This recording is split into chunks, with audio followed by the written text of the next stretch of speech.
All right, so are you ready to like really level up those conversation skills?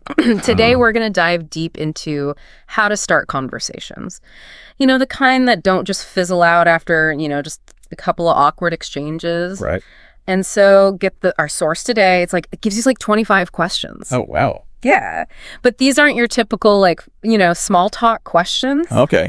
They're like designed to help you really connect with people like on a deeper level. Okay, so not just like, how's the weather? Exactly. Whether you're at, networking event or a party or even just, chatting with someone new at the coffee shop. I really like how our source today breaks these questions down into 5 categories. Oh, yeah. It's like having a roadmap, for all these different conversational situations. I like that, a roadmap. Yeah, so you've got like your general questions. Those are perfect for the initial icebreakers. Uh-huh. And then there are ones specifically for social settings, travel, and hobbies, work, or school, and even like fun personal preferences. Okay, I totally get the whole like categorization thing. Right. But like, how does asking someone about their favorite hobby actually lead to a deeper connection? Yeah. I mean, sometimes I feel like I'm just going through the motions with these kinds of questions. Oh, I totally hear you. Yeah. But think about it this way. Instead of like asking a closed-ended question like, do you have any hobbies? Right. Which, you'll probably just get a yes or no. Yeah. You could ask something like, what project are you most excited about right now? Ooh. And suddenly you're not just asking about hobbies. Yeah. You're inviting them to share what they're passionate about. Oh. And that's where the magic happens. I like that it's like shifting from a checklist to like uncovering what makes someone tick. Yeah. And I guess the different categories help you tailor your approach depending on the situation, right? Exactly. So let's say you're at a networking event. Okay. You could try a question from the work or school category, like what's the most interesting challenge you faced in your work recently?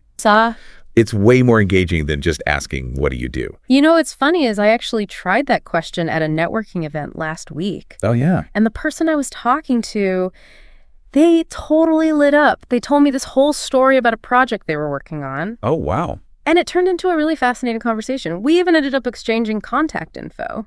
See? Yeah. It works. It really does. It's all about, finding those subtle ways to unlock deeper conversations. Right. And our source emphasizes that it's not just about the questions themselves. Right. It's about how you deliver them. Oh, right. The source talks about smiling, being friendly, and most importantly, not worrying about making mistakes. Yeah. I think that's something we all struggle with. Oh, for sure. Especially in new situations, Right. We get so caught up in trying to sound perfect that we forget to just be ourselves.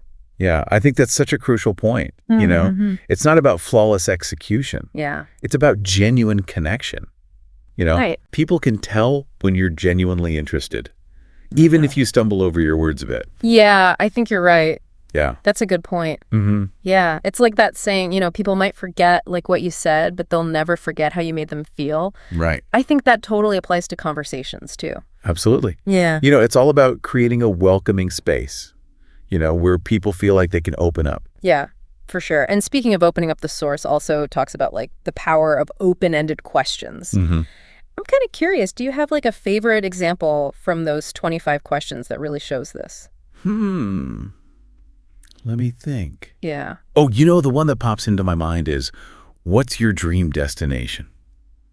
Okay. It's from the travel and hobbies category. Yeah. But I think it goes way beyond just travel.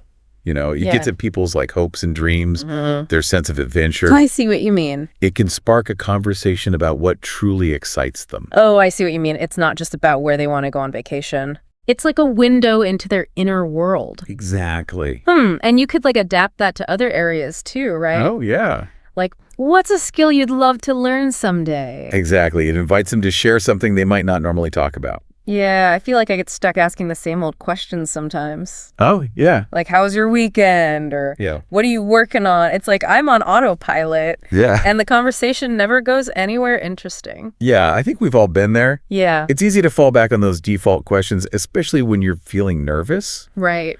But what I love about this source is that it gives you a way to break out of that rut. Yeah. To think more carefully about your questions and what you really want to learn about the other person. So true. It's not about like memorizing a script or something. It's about having a strategy. Exactly.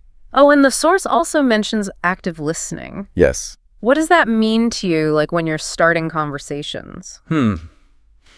Well, for me, active listening is about being present. Okay. It's not just hearing their words, but truly absorbing, what they're saying, paying attention to their body language, and responding in a way that shows you're engaged.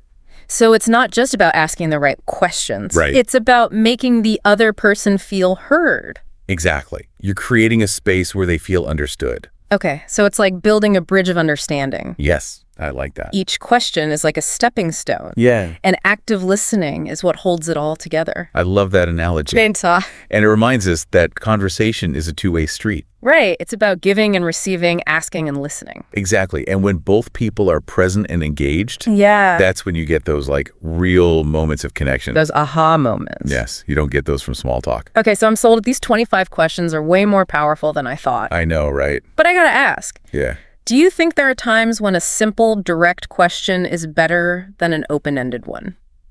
That's a great question. Yeah. And you're right. There are times when a direct question is more appropriate. Okay. Like if you need a specific piece of information or you're trying to clarify something. Yeah. But generally speaking, when you're trying to build rapport, Right. open-ended questions are the way to go. Makes sense. You got to use the right tool for the job. Exactly. And sometimes it's about being playful with your questions, too. No, yeah. Don't be afraid to add a little humor, You know, the source has this question in the fun category that always cracks me up. Oh, yeah? It's, what's the most embarrassing song you secretly love? Oh, that's a good one. I know, right? It's guaranteed to get people laughing.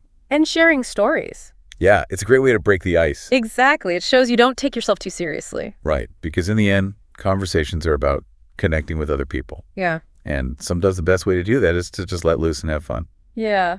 I love that. I feel like we've covered so much in this deep dive. I know, right? Like my whole view on how to start conversations has like totally shifted. It's pretty cool how something so simple, like asking the right questions, Right. can make such a big difference in how we connect with people. Totally. So as we wrap up here, Yeah. what are like the main takeaways you'd want our listeners to remember?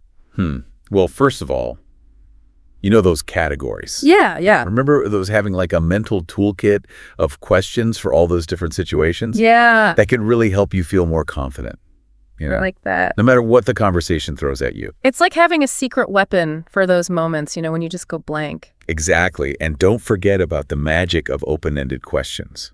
Oh, right. Those are key to like really getting those deep conversations going, Yeah. It's about asking questions that get people to share their stories and their passions. Yes. Their unique perspectives. And of course, we can't forget about active listening. Well, that's so important. It's like the glue that holds it all together. Yeah, it lets you build those real connections. It's amazing how much we can learn about someone when we really listen to what they have to say. I know, it's true. So before we go, I want to leave you with something to think about. Okay. Think about the last time you had a really great conversation. The kind that you just felt so engaged in. Yeah. What made it so memorable? Was it a certain question? Or the way the other person listened? Yeah. When we think back on our own experiences, Right. we can learn even more about how to have amazing conversations. That's such a good point. We're always learning, We are. So go out there, experiment with these questions, and most importantly, have fun connecting with people. Happy conversing.